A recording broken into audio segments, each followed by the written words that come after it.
अभी तक कांग्रेस पार्टी पंजाब को लेकर चर्चा में थी। जिस तरीके से पंजाब के मुख्यमंत्री और नवजोत सिंह सिद्धू के बीच झगड़ा चल रहा है, उसको लेकर दिल्ली में मीटिंग हो रही है। लेकिन कल सुबह से कांग्रेस पार्टी राहुल गांधी के ट्विटर हैंडल को लेकर चर्चा में है और एक खेल चल रहा है फॉलो और अनफॉलो का। यानी राहुल गांधी किस किस को फॉलो करते हैं और किसको नहीं करते हैं और कितने लोगों को अपनी फॉलोइंग लिस्ट में से हटाना है।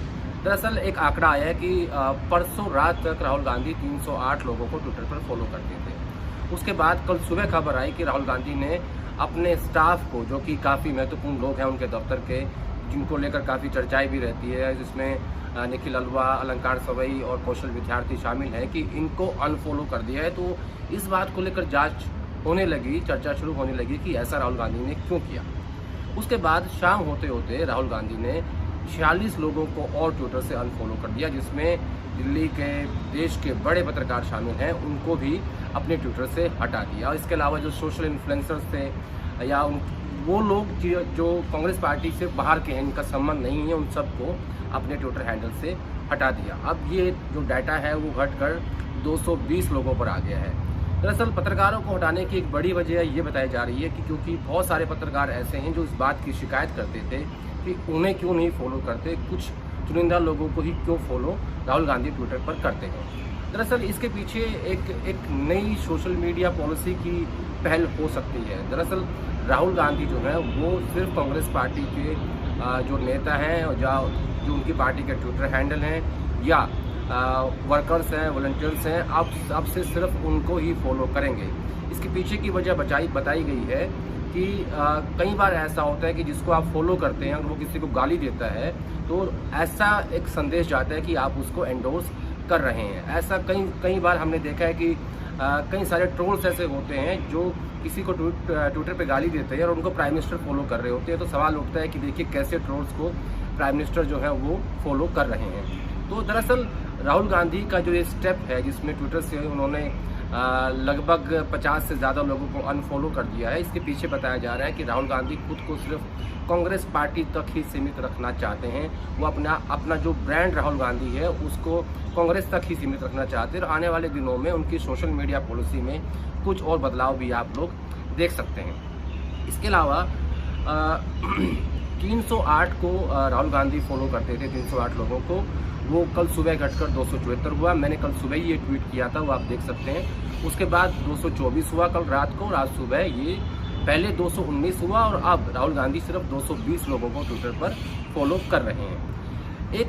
परसों 25 लोगों की लिस्ट बनाई गई थी, जिसमें जो कांग्रेस पार्टी को छोड़कर नेता जा चुके हैं, जैसे ज्योतिरादित्य सिंधिया हैं, जैसे कई ऐसे नेता हैं कांग्रेस पार्टी के जो पिछले एक साल में कोविड के कारण जिनका देहांत हो गया, जिसमें अहमद पटेल, राजीव सातव, तरुण गोगोई, ऐसे कई सारे नेता थे, मोतीलाल वोरा, इनको भी अनफॉलो करना था। उस 25 लोगों की लिस्ट में ना तो राहुल गांधी के स्टाफ का जिक्र था और ना ही इन पत्रकारों का। एक लिस्ट बनी थी, लेकिन जब पिछले 24 घंटे में प्रोसेस स्टार्ट हुआ तो देश के सभी पत्रकारों को राहुल गांधी ने अनफॉलो कर दिया, जिसमें राजदीप सरदेसाई, बरखा दत्त, निधि राजदान, जो और भी कई सारे नाम हैं जो जिनको अपनी लिस्ट से हटा दिया। अब आज की डेट में इन 220 लोगों में राहुल गांधी किसी भी देश के पत्रकार को अब ट्विटर पर फॉलो नहीं कर रहे हैं। इसके अलावा दरअसल इस बात को लेकर कल से चर्चा है कि ऐसा क्यों किया गया है, इसके पीछे की वजह क्या है, कई सारे सवाल उठ रहे हैं। दरअसल अगर कांग्रेस पार्टी को या राहुल गांधी को ये काम भी करना था तो इस बात को समझना होगा कि सोशल मीडिया पे आपने खाया पिया कुछ नहीं, गिलास तोड़ा बहाना, अगर आपको ये करना ही था तो एक तरीका था कि आप पहले 4 लोगों को अपने लिस्ट से हटाते और 4 को ऐड करते। जिस तरीके से ये बताया जा रहा है कि वो कांग्रेस पार्टी के वर्कर्स को या इन्फ्लुएंसर्स को या वॉलंटियर्स को फॉलो करेंगे, नेताओं को फॉलो करेंगे, लेकिन एक बिन बुलाई जो मुसीबत है उसको आपने घर बुला लिया। जिस तरीके से इन पत्रकारों को हटाया गया या बाकी लोगों को हटाया गया, तो कहीं ना कहीं लोगों में एक नाराज़गी है, एक सेंटीमेंट उनका हर्ट है कि हमें क्यों अनफॉलो कर दिया गया या पहले क्यों कर लिया था। तो इसको करने का एक तरीका हो सकता था। इसका मैं ये कह सकता हूँ कि राहुल गांधी की टीम में या उनके पास कोई सोशल मीडिया को समझने वाला व्यक्ति नहीं है कि सोशल मीडिया को कैसे समझना चाहिए। वैसे आजकल राहुल गांधी बहुत ट्वीट करते हैं, सरकार से सवाल पूछते हैं और एक क्रांति लाना चाहते हैं ट्विटर के ज़रिए, लेकिन जब उनको अपने ही ट्विटर हैंडल से लोगों को जोड़ना था या हटाना था, उसको वो अच्छे तरीके से नहीं कर पाए, जो कि और बेहतर तरीके से इसको किया जा सकता था। तो कुल मिलाकर ये कहा जा सकता है कि एक बिन बुलाई मुसीबत राहुल गांधी ने बुला ली है अपने ट्विटर के ज़रिए, जिसकी कोई आवश्यकता नहीं थी। और दरअसल इसमें किसी व्यक्ति विशेष से कोई संबंध नहीं है, सिर्फ उन्हीं लोगों को हटाया गया है जो डायरेक्टली कांग्रेस पार्टी से जुड़े हुए नहीं हैं, चाहे वो पत्रकार हो, चाहे वो सोशल इन्फ्लुएंसर्स हो, या वो आरटीआई एक्टिविस्ट हो।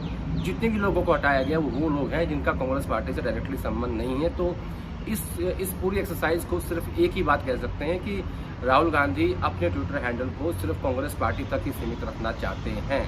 और दरअसल ट्विटर पे किसी को फॉलो करने का मतलब ये भी नहीं होता कि आप उसको एंडोर्स कर रहे हो या आप उसको सपोर्ट करते हो।